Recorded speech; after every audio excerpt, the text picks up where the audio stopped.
Kajatu. Ndo babe won.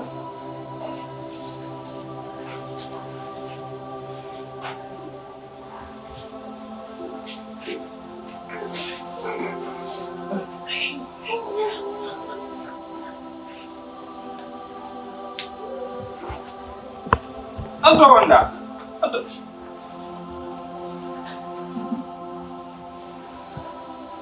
Allez, comment ils sont pour les dos? Comment boîte man? Babe sina l'air grave.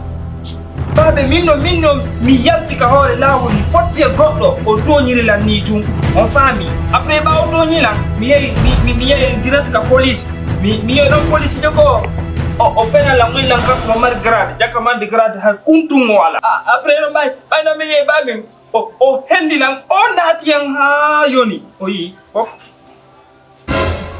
ni ore ande no satiri babe beppini la moƴƴano ko sori jo non trahis la sori jo min no babe ne min no mi wakkili o taw mi puccini mo non min puccondiri ha minimum l'amiable il n'a pas accepté. J'ai dit plusieurs fois l'amiable mais il m'a mené leur maison c'est là-bas toute la nuit babe o so fini la ngayon abi ang atirini konto imotla do ya ang sori jo vous êtes d'accord? Vous dites, il y a une amo, il travaille pas ma urmano, mais non, non, il boit mal, donne me what délire. Et si on c'est pas moi. Non, le soir j'ai la balle de ma colonie, c'est fini. J'ai gâté mon fils. Babe la ngolio, babe la ngolio. Et la femme dit, mais c'est toi on va le karaté. Subhanallah, abolanta où? Abolanta. Babe. Oh, habala, bila yaude. Les gars, on n'a pas un gars. Konton woni. C'est wala na ngata hulu. Komini. Communitaire be.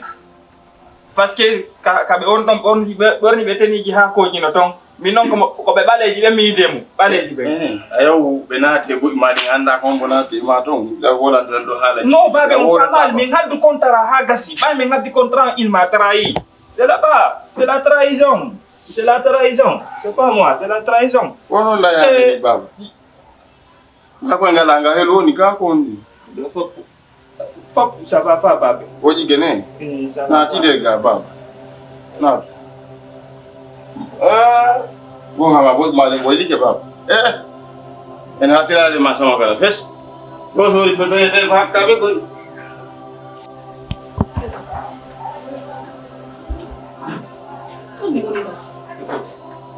Mingwana hala dulu.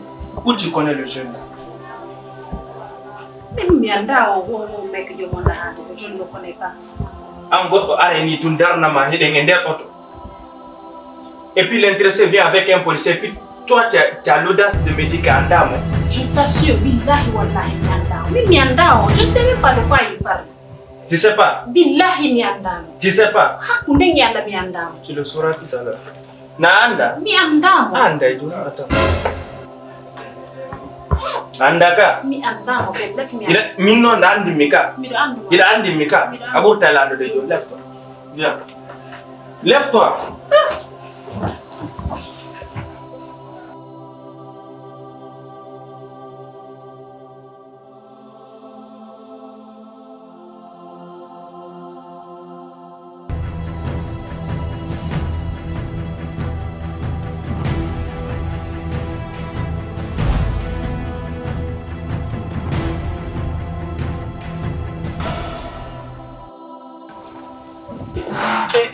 Attends, c'est quoi ça?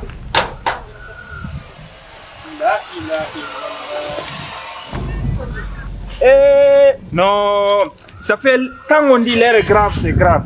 Mais regarde, qui t'a frappé? C'est quoi ton problème? Haji Maïno. Dara ko ça online parce que j'ai douté beaucoup de choses. Tu as vu? Avant tu es belle. On t'a gratté. Et puis d'ailleurs, anga mi andama. Sabu ma wadi kopengam pila. Mi andama hande, mi andama jango. Et après? Yaltinirala ni accusala ni wiya anduma holko mi anduma. an andalan hande min andama jango Allah ça fait d'ailleurs modèle antawa kune ngalla quoi billahi an kon wadi ara filla naati manani yo konno an wata lan accusé de hunde de dari to da way lan accusé de ida ngandi ndiri ida minno ma ida sida wawi to ni ba hollay da dum nan ida wawi lan ko fottude yango inna min andi dan ida jokkode wonto andi nirde ida jokkode ko ni tuni ni ton himbe ka quartier jiro wona mon fona dabbede ko yigo woyi don dabba honno juube son hebaade em banton n'importe quoi ko sabu ma dum fop wadi kono ko mi halna ma hunde woni hara wattana adna lekare badade ma minni adna juutude lekare badade ma hara wattana ma billahi sa lokki ina ko simi lokkiti ma kon watta ko hondu watta tiba min ma hondu watta hara lokki tanga yakkala mali da ko wada da ko pan nangi ma jonna ko amba min ay hetsata min antigi min ina hetsata min ko fune mani hala aw kidini me worbe dido min ina hetsata min angasani tu m'as reconnu? Tu viens de me pétiner. Mais j'ai dit tu viens de me pétiner. Écoutez, toi, il n'y a aucun problème entre toi et moi, il est grand. Toi, tu es mon grand. Papa, tu la dragues encore? Astaghfirullah, astaghfirullah. La drague mon gars? Non, tu sais, grand. Toi, depuis que tu m'as frappé au nom de Dieu, j'ai pris beaucoup de leçons. Depuis que tu m'as frappé, moi, j'étais Congo, mais la fille là, tu sais, pour ça, pour m'avoir dit là, il y a nous de la Inde, Congo, c'est toi celle qui est active sur la fille là. Tu es prévenu. Est-ce que tu comprends? Écoute-moi très bien. Nata do wukirado anani. Godo helaka. Hela di manga ona ni. Yara ni. Continue. Grand. Je te dis, pardonnez à l'amiable. À l'amiable. Pardonnez. C'est bon? Tu sais, c'est bon? Moi, depuis que j'étais Diakaté, tu es un vrai soldat. Tu as vu? Mignon. L'autre là, il est pour rien parce que avec le tenue noir là, il fait rien. Mais toi, la manière que toi, grand, je t'ai aimé. Pardon. Ami karafa la ko de fofu fa fama.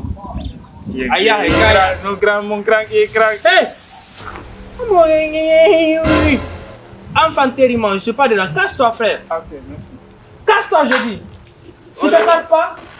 Un polio carrément accroché au carpino encore mon tête de lézard.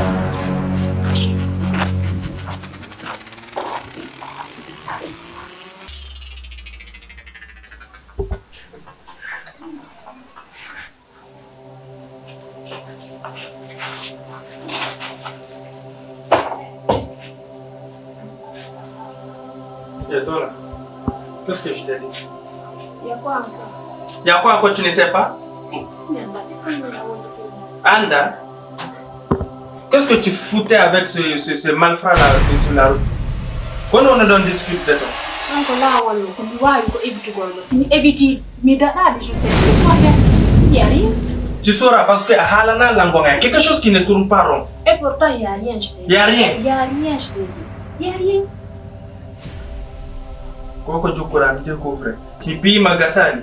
Il y a son gombo bouti, no wodi gombo bouti na kani. Parce que ça là, il faut que tu me dis qu'est-ce qui ne va pas. Il y a quoi entre vous? En tout cas, il y a rien, je te dis.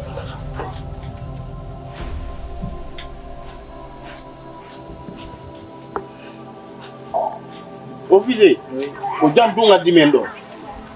Ni nomi ala hala duduka. Sabuna mo geri bi do ma haro gerima. Afami, o yayi to no laja mi mo misiki be halkifi mako. Hakko ne Allah. Ya do mako no foko ni be anda tay gonto be na tele bo mako de. Me anda de yo Allah. No adi no ngari c'est pas bon. Be na wallahi. O wila non ko officier jogo kar pimo. Ba no mi andi onon be warbe di teni di tumaji do no buri baleji ni.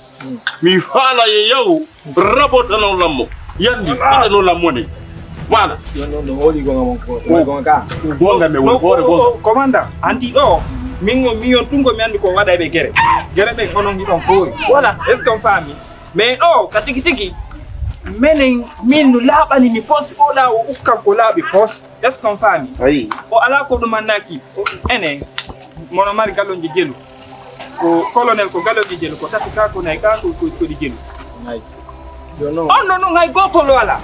Hay gotol.